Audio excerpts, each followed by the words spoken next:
Il n'a rien à faire. Le seau au-dessus du gouffre. Il envoie un message. Il reçoit une réponse négative. Il envoie un second message. Il reçoit une réponse positive. Il donne rendez-vous. Il se demande à quelle distance regarder. Il organise le jour. Il se tient debout, dos tourné à un faux décor d'arbre. Il porte un livre à la main. La parole contraire. Par la force du silence, il prend quelques photographies dans la salle de bain. La plaque noire devient un paysage lunaire. Il dit quelques mots à la plante. La plante unique a 2 fleurs annuelles. Elle regarde une bande-annonce. Il est question d'une jolie fille, d'un vilain garçon, d'un magnétophone, d'un revolver. Il croit que le personnage s'appelle Lilith, Jeanne, Diane. Il ne se souvient pas du prénom. Il pense à la voix qui prend l'écran, la voix qui couvre l'espace de l'écran en criant le nom d'un journal. Chaque mot est un gouffre. C'est une sorte de monde, à chaque fois possible. Il se souvient maintenant. Il a 2 heures devant lui. Il a du temps devant lui. Mais le temps est nulle part. Il a 2 heures de nulle part. Il est dans le couloir, il s'allonge.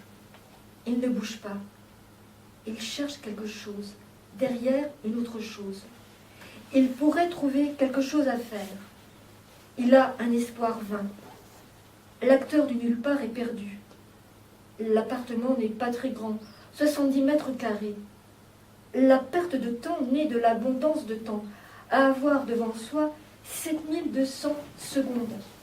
Il pense à une idée d'une autre époque, contempler une image fixe. Aucune musique pour le sauver. Une petite fille court devant un char. Dans quelle ville de boue rouge, de fumée, au ciel de foule face aux armes? Il n'est pas malin. Il pourrait sortir de l'image, sortir de l'appartement. Il voit l'extrême noirceur de l'image, le blanc de la robe de l'enfant. Le temps perdu porte son regard, quelque chose. Le nom du pays, le nom de la ville, le nom de l'enfant, le prénom de l'enfant. Le temps est tout à la fois abysse, enfer, immensité, profondeur, petit carré d'une image en noir et blanc. Le temps avec le temps après le temps. La couleur va très loin.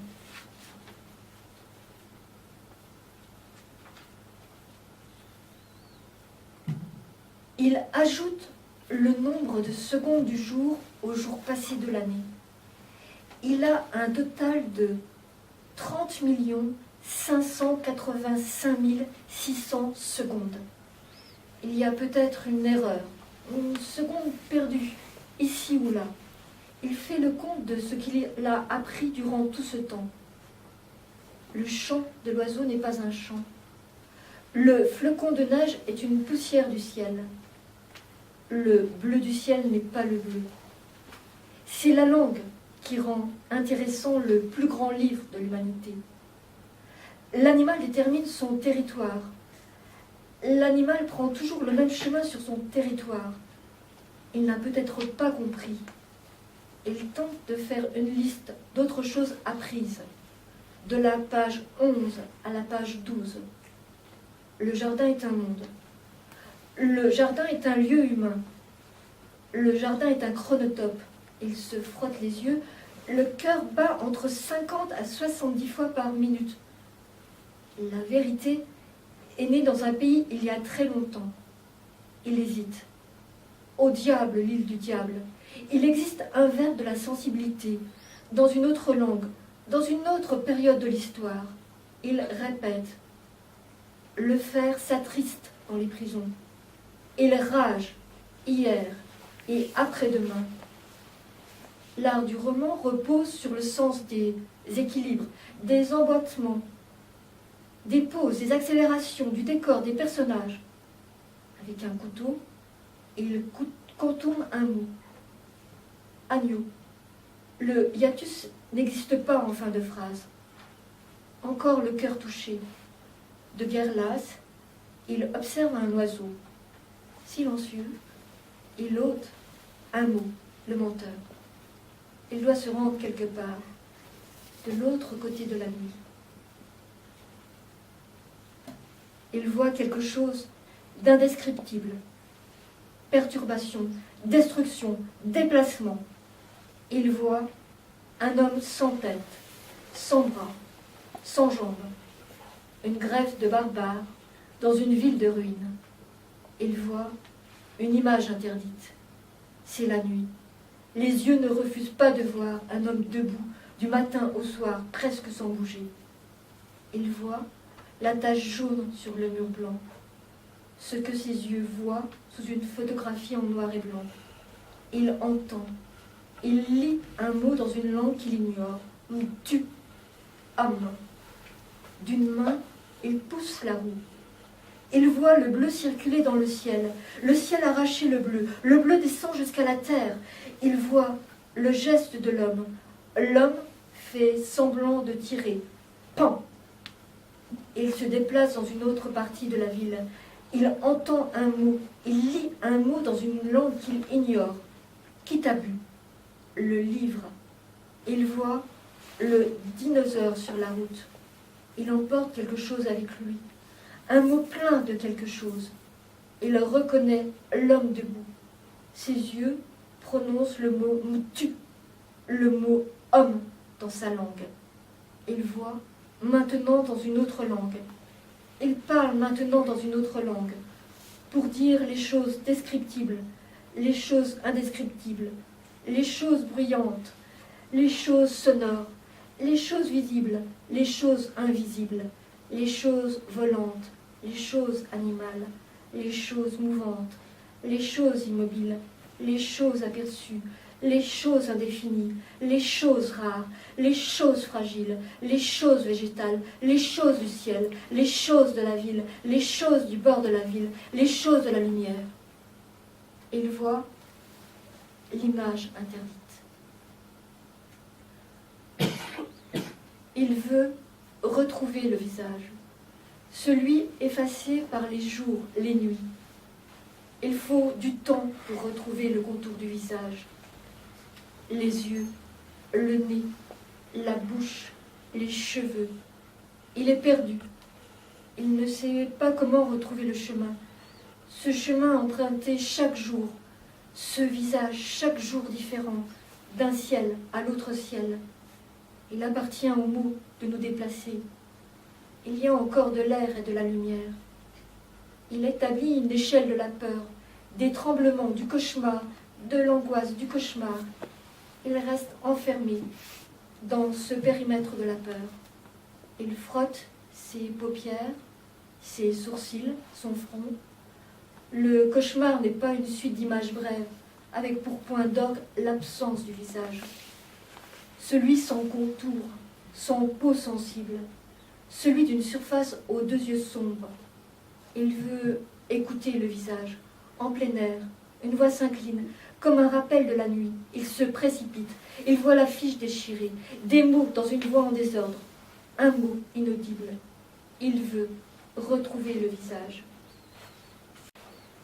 Il affirme une chose, le cinéma regarde la nuit. Il pose une question sur la distance à l'écran, il fait court. Il prétend que le vent souffle dans les deux sens. Il écarte les mains, il cadre une partie du ciel et la pointe d'un arbre. Il affirme autre chose. Chaque corps a son langage. L'arbre a son langage. L'enfant a son langage. Le ciel a son langage. Le vent a son langage. L'attente a son langage. Il entre dans l'action. Il saute le pas. Il déroule une histoire. Il commence. Le personnage tombe, retombe sur ses pieds, s'évanouit. Il court. Il prend un mot pour un autre. Il entre dans le capital du sens. Il définit l'ordre chronologique des événements du temps. Plusieurs répétitions, des accélérations, un accident. Il invente une expérience. Il s'approche du visage, le plus près possible de la peau du visage. Une voix parle. Il voit le film de la nuit. Sur une route, en forme de Y, une jeune femme danse. Il pose son manteau sur une chaise. Il commence. Il peut commencer. Le personnage ne sait rien de lui. Il marche dans le silence de l'autre.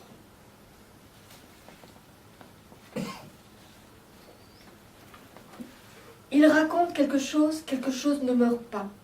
Quelque chose se poursuit. Il revendique les images, l'ordre des trames, le lieu revisité, la folie du jour. Il met en scène le vide dans un plat transparent. Et il croit voir le chaos, aucune forme ne s'entrechoque. Il cherche à tout rassembler. Il renverse sa tête en arrière. Il commence là, ça commence là. Il entend l'interruption proche du son. La rétine n'ouvre plus sa voix. La rétine n'ouvre plus sa voix. Il prend un risque. Il plonge dans les secrets. Une image, juste ce qu'il regarde. Des hommes, des femmes, des enfants de dos, du passé, marchent sur une route. De près, on voit des arbres. De loin, on voit des montagnes. Des hommes, des femmes, des enfants en noir, dans un paysage d'hiver. Ces corps en marche vers d'autres blessures.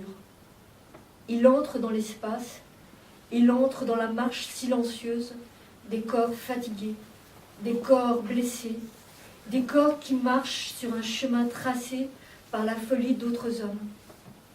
Il ne connaît pas le nom du lieu, il connaît l'année de cette marche sur des routes d'hiver. Il plonge dans les secrets du silence. Une question, la question de savoir où est l'homme, où est la femme, où est l'enfant qu'il a connu.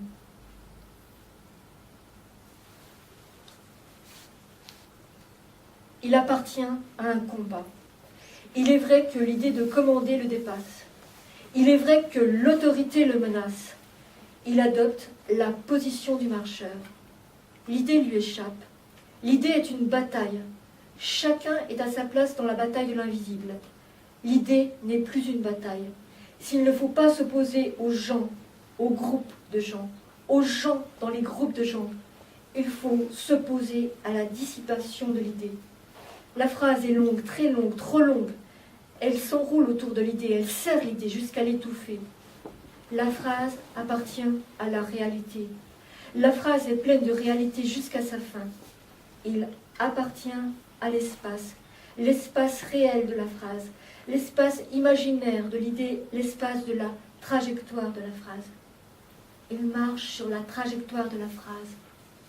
C'est un rêve, sur un écran sonore.